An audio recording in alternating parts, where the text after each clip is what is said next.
छोटे साहिबजादों को केवल दीवार में नहीं चिनवाया गया, उससे पहले भी उनको कई तस्वीरें दिए गए।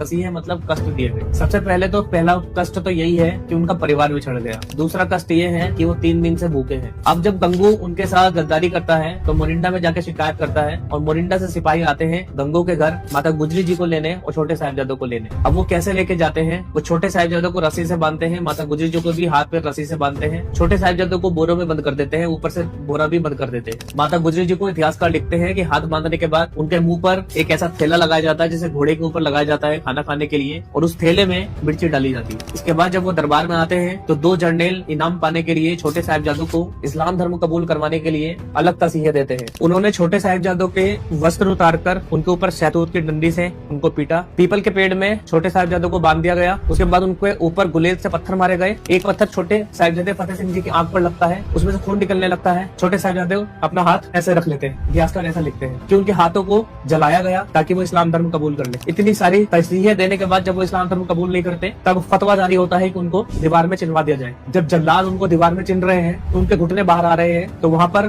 चंद बोलता है कि मुगल की ईंट खराब ना हो, इस वजह से इनके घुटने छील दिए जाए, और उनके घुटने छील दिए जाते हैं। दीवार में पूरा चिनवाने के बाद वो बेहोश हो जाते हैं, दीवार गिर जाती है। उसके बाद उनको होश में लाने के बाद उनकी छाती पर पैर रखकर गर्दन को धीरे धीरे करके रेत दिया जाता है। तो इस तरीके की तस्वीरें दी थी मुगल साम्राज्य ने छोटे साहिबजादों को। सुनकर और माइंड में इमेज बनाकर रोंगटे खड़े हो जाते हैं। अपने छोटे बच्चों को जरूर बताना कि उनकी उम्र केवल 9 साल और 7 साल की थी, और इस शहीदी दिहाड़े पर उनको जरूर याद रखना। इस वीडियो को अपने बच्चों को शेयर करके, अपने रिश्तेदारों को शेयर करके